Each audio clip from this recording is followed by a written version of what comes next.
Olá a todos, tudo bem? Dando continuidade ao nosso estudo sobre farmacotécnica, vamos falar sobre vias de administração e princípios farmacocinéticos. Bom, as vias de administração são de suma importância para que a gente possa entender como vai se dar a terapêutica do paciente, qual a via vai ser utilizada para que possamos exercer os efeitos terapêuticos. Tão importante quanto escolher a forma farmacêutica é compreender a via de administração, é um passo anterior à escolha da forma farmacêutica. Bom, as vias de administração, nós podemos entender de que forma. Qual o efeito que eu desejo da administração desse fármaco? Eu quero uma ação local desse fármaco ou eu quero uma ação sistêmica?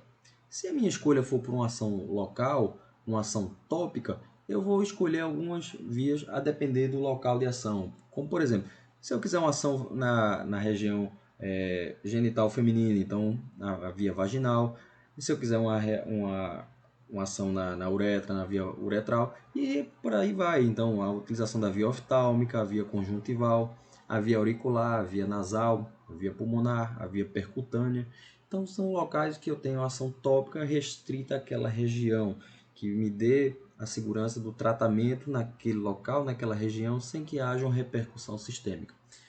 Mas se houver, por outro lado, a necessidade de um uso sistêmico, que eu precise utilizar um fármaco de forma sistêmica, eu vou escolher por duas maneiras. Ou a utilização da via interal, ou seja, pelo tubo interal, que vai desde a boca até a região anal. Então, o tubo interal, que compreende toda essa região, vai fazer com que é uma das vias mais utilizadas, que compreende uma das vias mais utilizadas, que é a via oral, por exemplo, que grande parte dos medicamentos para autoadministração compreende a via oral, utilizando também a via sublingual ou a via retal. A via oral é muito utilizada principalmente pela facilidade que nós temos de autoadministração do paciente. O próprio paciente pode gerir a sua farmacoterapia sem que haja a necessidade de terceiros, incluindo o uso de formas farmacêuticas que facilitam o seu uso, como, por exemplo, comprimidos, cápsulas, xaropes e soluções orais, enfim, das diversas formas farmacêuticas que nós vamos ver adiante. Caso eu não compreenda, não entenda que seja possível o uso da via interal por motivos patológicos ou por motivos de emergência do paciente, nós vamos lançar mão da via parenteral. A via parenteral compreende o que? A via intravenosa, a via arterial, a via intracardíaca, intramuscular, intraarticular, intrasinovial, intradérmica, subcutânea, intraóssea ou transdérmica. É importante a gente compreender que as vias parenterais, elas em geral necessitam de que um outro profissional administre. Ou então o próprio paciente pode administrar, mas utilizando sistemas complexos, um pouco mais complexos de administração dos produtos farmacêuticos, de autoadministração, como por exemplo a insulina. O paciente pode administrar, mas necessita de insumos para possibilitar essa utilização. Compreendendo a via de administração, nós vamos partir para os processos farmacocinéticos. Bom, os processos farmacocinéticos vamos entender como etapas desde que o medicamento passa pelo nosso organismo, desde a sua absorção, passando pela distribuição, a sua metabolização e a excreção. Após entendermos que os processos farmacocinéticos compreendem a absorção, a distribuição, a metabolização e a excreção, vamos entender também que o processo de liberação não se trata de um processo farmacocinético, e sim um processo farmacêutico, ou seja, é como a tecnologia farmacêutica é desenvolvida para que ela possa, a partir do meio do nosso corpo, exercer o processo de absorção, distribuição, metabolização e excreção. Então, é algo que nós modificamos para que o organismo possa ter uma melhor absorção, por exemplo, que é a primeira etapa dos processos farmacocinéticos. Então, parte da tecnologia farmacêutica.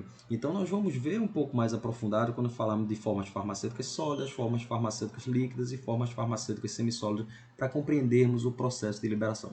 Quando a gente fala de absorção, alguns fatores vão ser fundamentais e relevantes para que a gente possa ter uma boa absorção do fármaco, para que ele possa exercer os seus efeitos terapêuticos. O pKa da droga, para que ele tenha uma boa ação, uma boa ionização, para que possa exercer os seus efeitos terapêuticos. A solubilidade do fármaco no meio, então a área de superfície onde ele vai ser absorvido, a circulação local, a forma farmacêutica que nós escolhemos, a via de administração escolhida e a biodisponibilidade, ou seja, o quanto do fármaco vai estar disponível para, ao final das contas, exercer o seu efeito terapêutico.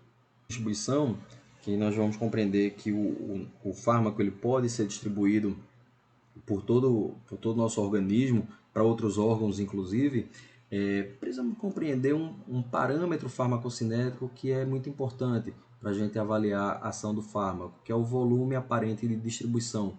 O volume aparente de distribuição é a relação entre a dose e a concentração plasmática. O que isso significa? Que quanto maior o volume aparente de distribuição, menor a concentração plasmática. E o que isso significa? Quanto maior o volume aparente de distribuição, menor a concentração plasmática, significa que há uma fácil distribuição desse fármaco pelo nosso meio. Bom, porque eu encontro pouca concentração plasmática desse fármaco. Mas o contrário, vamos lá, eu tenho um baixo volume aparente de distribuição, significa que eu tenho uma alta concentração plasmática. Se eu tenho uma alta concentração plasmática desse fármaco, significa que eu tenho uma difícil distribuição, porque eu encontro mais desse fármaco distribuído no meio. Além disso, nós vamos ter alguns fatores que levam em consideração, afetam o processo de distribuição, como, por exemplo, a barreira hematoencefálica, que vai impedir o deslocamento do fármaco, por exemplo, no sistema nervoso central.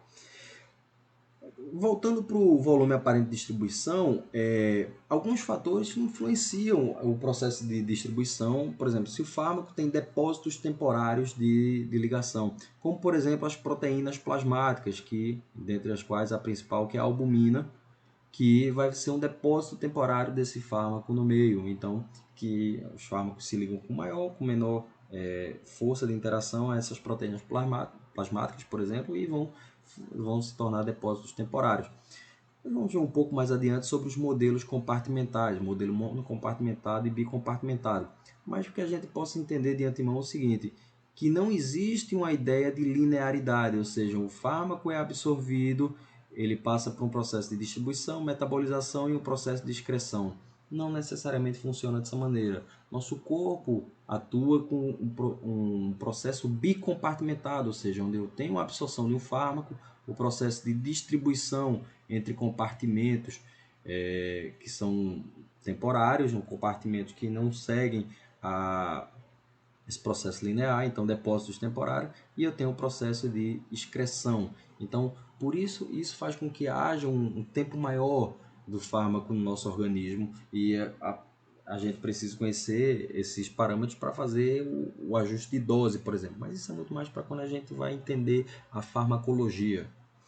Processo de metabolização, ou seja, quando o fármaco ele passa por reações, seja de fase 1 para aumentar a sua polaridade, seja reação de oxidação, redução ou hidrólise, torna o fármaco mais polar e com isso faz com que ele fique preso na célula e possa ter uma maior afinidade pelos receptores para ter a sua reação farmacológica.